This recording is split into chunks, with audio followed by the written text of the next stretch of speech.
Buenas noches, camaradas. En esta ocasión quería comentar muy brevemente la última publicación realizada por el camarada Sergio Ortiz, uno de los principales dirigentes del Partido de la Liberación en Argentina, un camarada al que aprecio y admiro profundamente, se lo he dicho en varias ocasiones. En la publicación dice, los dirigentes trotskistas son básicamente reaccionarios y funcionales al imperialismo y la OTAN con excepciones. Esto se demuestra una vez más en la guerra de Ucrania, donde los trotskos toman como enemigo principal a Rusia, los ucranazis felices de ese apoyo político. Todo porque un sector del trotskismo argentino convoca a una manifestación en el obelisco el lunes que viene. Fuera las tropas rusas de Ucrania, apoyemos a la resistencia del pueblo ucraniano, no a la intervención de la OTAN. Libertad a las y los presos rusos por protestar contra la guerra. Y suscriben un grupo de organizaciones troquistas. Son las minoritarias. Primero quería aclarar eso, ¿no? Porque las principales organizaciones troquistas argentinas no están ahí, ¿no? No está el PTS, no está el Partido Obrero, tampoco está el Partido Obrero Tendencia, que fue una fracción de expulsados dirigida por Jorge Altamira. Sí está Izquierda Socialista, que es el socio del FITU, en, socio en el FITU con las otras organizaciones que mencioné, ¿no? Con el PTS y con el Partido Obrero. Eso como primer comentario. Justamente creo que a eso se debe referir al decir con excepciones, es decir, está exceptuando a estas organizaciones que hice mención.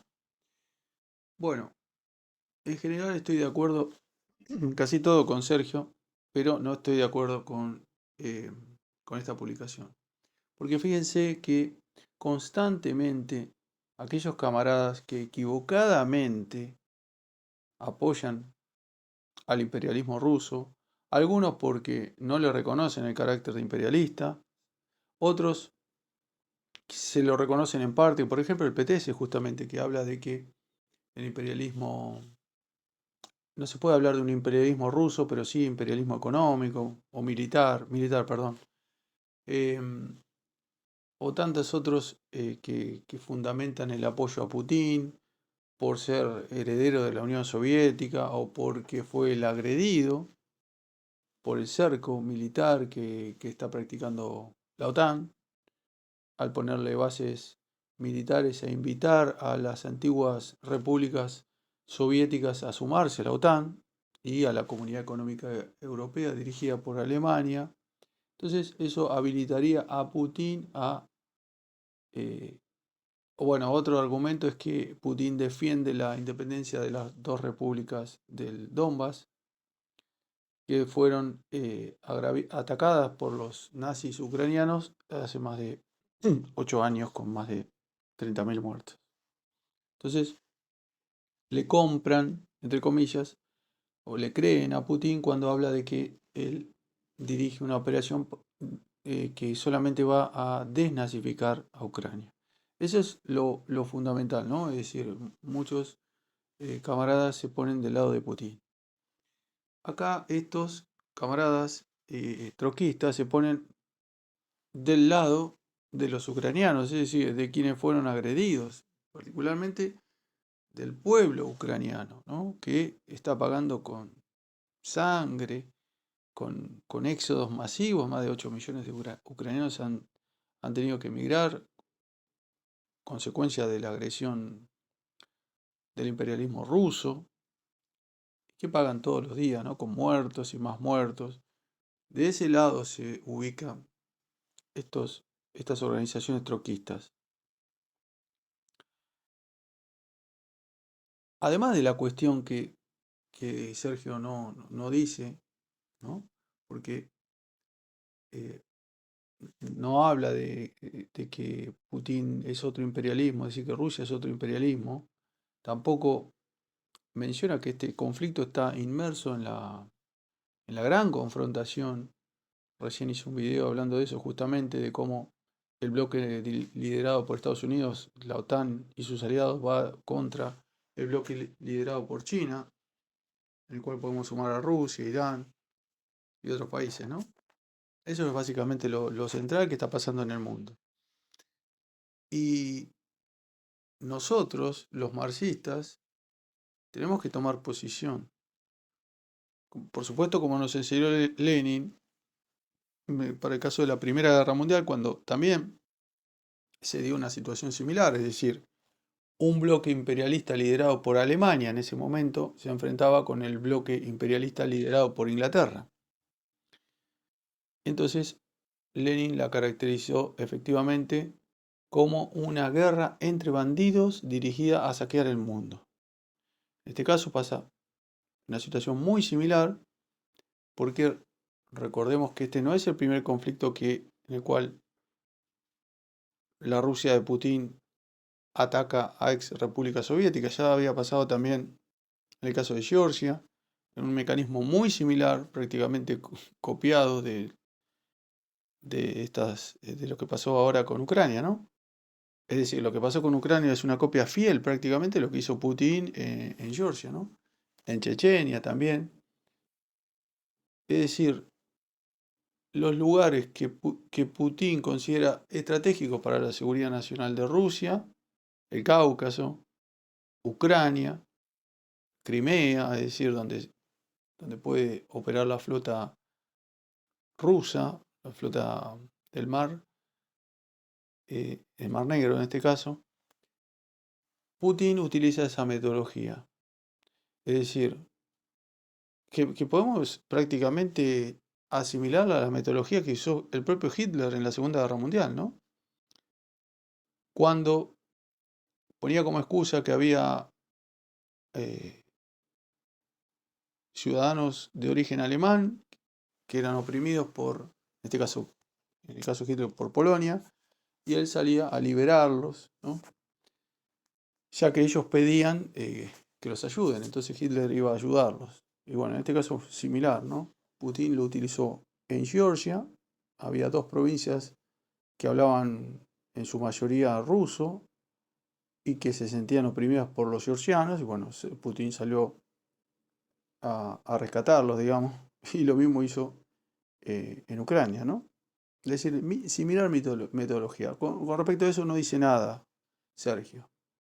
No comprende el patrón de comportamiento imperialista de Putin. Entonces, en esta confrontación, a mi modo de ver, no se da exactamente lo mismo que pasó en la Primera Guerra Mundial, donde Lenin planteaba que Rusia, que formaba parte de uno de los dos bandos, debía perder la guerra. Es decir, que había que hacer una revolución contra el zar para lograr la salida de la guerra, que significaba la derrota de los rusos. Bueno, en este caso se da una situación similar en el sentido que Rusia también forma parte muy activamente de uno de los dos bloques imperialistas, que es el que actualmente está en guerra, aunque próximamente probablemente se sume China. La OTAN ya está prácticamente toda inmersa en la guerra, brindando armas, no luchando directamente, pero sí indirectamente, y así los trata Rusia, ¿no? Como enemigos, porque les corta el gas y responde a las sanciones económicas, etcétera, y los amenaza con una confrontación nuclear. Entonces, decía, Rusia también, al igual que en la Primera Guerra Mundial, en esta Tercera Guerra Mundial tiene un papel muy importante, ¿no? Y también, al igual que la Primera Guerra Mundial, la única salida para nosotros los marxistas es la revolución, tanto en Ucrania como en Rusia. Por eso justamente Putin no moviliza a los conscriptos, no moviliza a las masas, a los obreros, a los trabajadores rusos, porque tiene temor a que eso lo desestabilice internamente, aprendió la lección de la Primera Guerra Mundial. Pero en tanto esta guerra se extienda en el tiempo y aumenten las bajas de los rusos, puede complicarle bastante la situación, y él sabe de eso, ¿no? Conoce los antecedentes históricos que hablan en ese sentido. Y fíjense que en la proclama dice: libertad a los presos rusos por protestar contra la guerra. Hay camaradas que están muy extraviados, que dicen que porque el Partido Comunista de Rusia apoyó la liberación de las repúblicas del Donbass, entonces los comunistas debemos estar alineados con Putin. Y desconocen la gran cantidad de miembros de ese partido que han sido purgados, han sido expulsados, particularmente los dirigentes de Siberia, donde mayor cantidad de muertos, soldados muertos rusos hay en esta guerra, que están en contra de la guerra y han sido encarcelados, han sido reprimidos de alguna u otra forma. Hay un movimiento antiguerra en Rusia y lo mejor que podemos esperar es que ese movimiento crezca y derribe al guardia blanco Putin. Recordemos que Putin fue uno de los principales colaboradores de Yeltsin, por eso accedió al poder en el año 2000. Es decir, Putin no es marxista, no está con nosotros. Y acá otro error del camarada Sergio Ortiz es hablar de que esta política de los troquistas que proponen, ¿no?, esta manifestación beneficia a los ucranazis, es decir, a los ucranianos nazis, desconociendo que hay muchísimas organizaciones, muchísimos nazis rusos, es decir, nacionalistas rusos, que están combatiendo la guerra. Esto es una confrontación, repito, entre imperialismos. Un imperialismo, el ruso, y un aliado subordinado al imperialismo norteamericano, como es el gobierno de Ucrania. En las dos trincheras hay nazis.